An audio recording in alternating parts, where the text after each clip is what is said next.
Entrevista con Jorge Rada Luébano, abogado.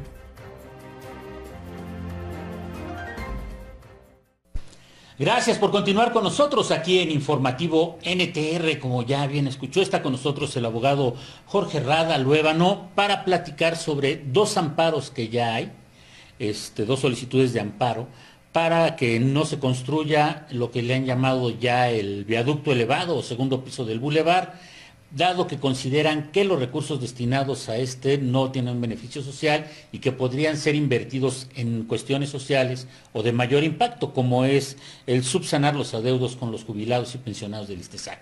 Muy buenas tardes. ¿Qué tal, amigo? Gracias por la invitación.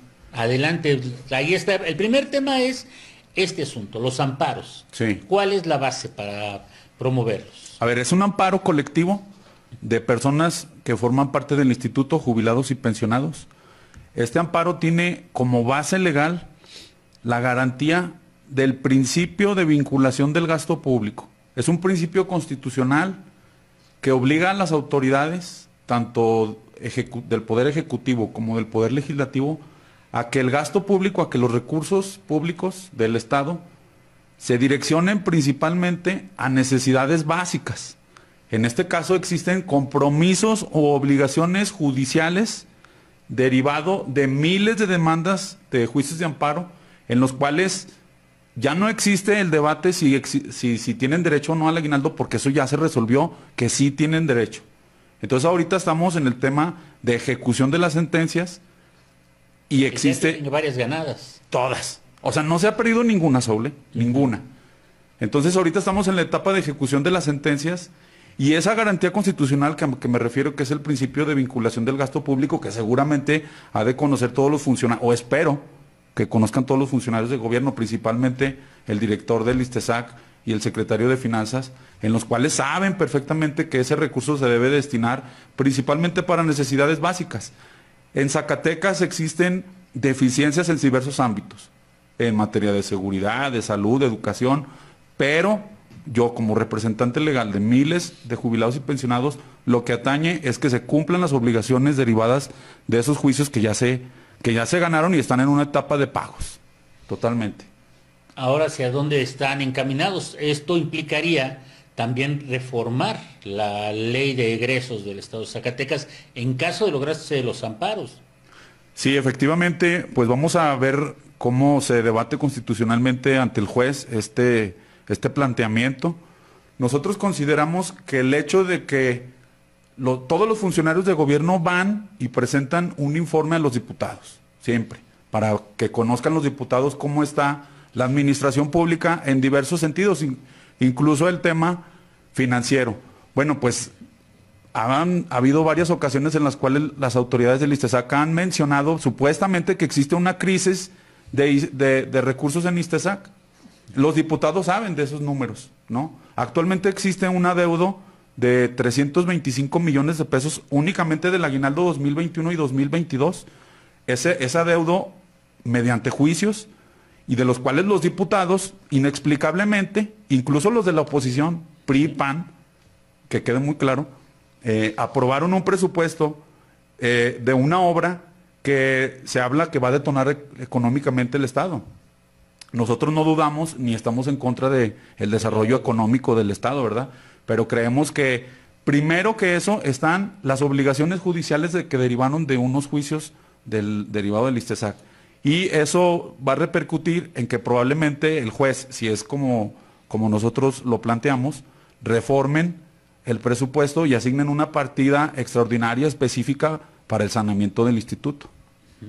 Ahora bien, este recurso, en el supuesto de que se lograra el amparo, que se lograra regresar este dinero, es un presupuesto multianual, en esta primera partida era más o menos por el orden de 430 millones de pesos, más o menos, destinados para el inicio de la obra, pues es que acarrea demasiadas cosas. ¿Por qué? Porque la obra ya fue asignada a una empresa, porque ya se liberó una parte del recurso para iniciar los trabajos de proyección, los trabajos para hacer el render, las primeras planificaciones, y está proyectada ya para arrancar en junio. Esa es una primera parte que implica el gobierno. La otra es si el gobierno del estado puede inyectar estos recursos al ISTESAC en términos legales, porque el ISTESAC es un órgano autónomo y que en teoría debería de vivir de las cuotas de sus agremiados. Esa es una premisa que se ha permeado en diversos medios de comunicación y en la ciudadanía, de que el instituto es el único responsable del adeudo que existe, lo cual a mi parecer es totalmente incorrecto, en razón de que los propios juicios de amparo, los propios jueces, después de que han incumplido las sentencias, el director del ISTESAC o la junta directiva han considerado al titular del Poder Ejecutivo como autoridad responsable. Es decir, que es responsable solidariamente de los adeudos de los pagos de los aguinaldos. Incluso la ley, lo he repetido en muchas ocasiones, establece en el artículo 128 que en caso de que exista una supuesta crisis financiera del instituto, se harán responsables proporcionalmente los entes públicos. Estamos hablando del Poder Ejecutivo principalmente.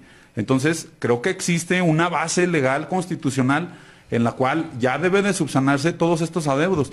Porque, Saúl, ¿qué caso tiene que esté demandando la gente 2021 y ganan, 2022 ganan, 2023 ganan? ¿Qué caso tiene el juicio de amparo? Bueno, este juicio de amparo en contra del segundo piso es para concientizar a toda la ciudadanía y al gobierno de que primero existen necesidades básicas de las cuales se deben de satisfacer, y más aún cuando existen compromisos judiciales, como son ya sentencias que han causado prácticamente firmeza. Sí, pero regreso, ¿no? Porque hay que reformar, habría que reformar la ley de egresos del Estado y revisar si el gobierno verdaderamente puede inyectar estos recursos al ISTESAC, insisto, porque es un órgano autónomo, o al menos así debería ser. Y voy a un punto que no sé si sirva de precedente. El año pasado se le asignaron 100 millones de pesos desde el Ejecutivo al ISTESAC para saldar algunos de los problemas financieros. De ahí la duda. ¿El gobierno puede hacer este rescate financiero del ISTESAC?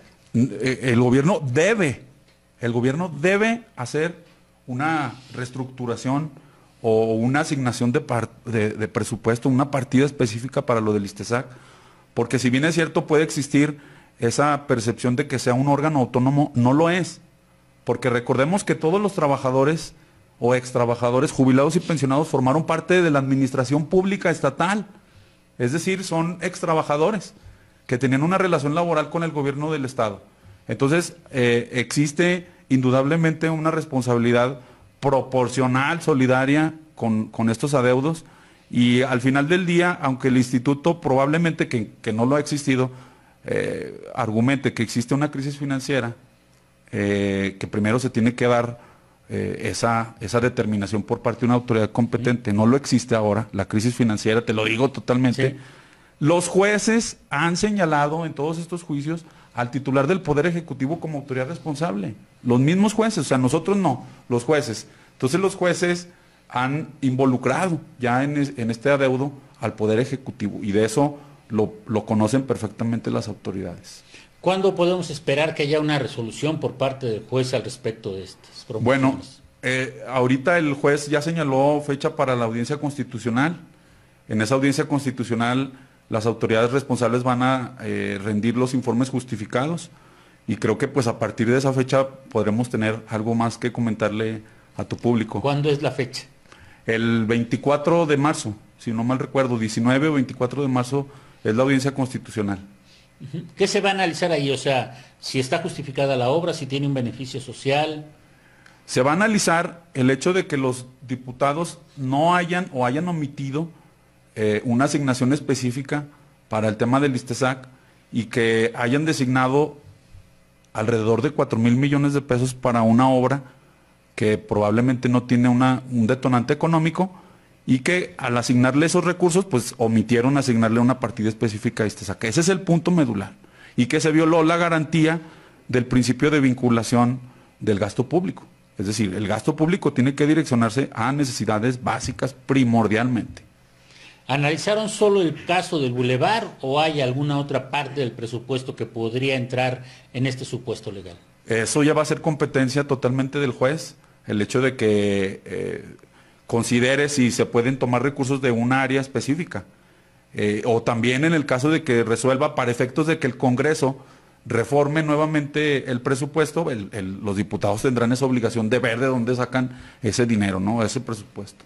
Pues se antoja complejo, ¿no?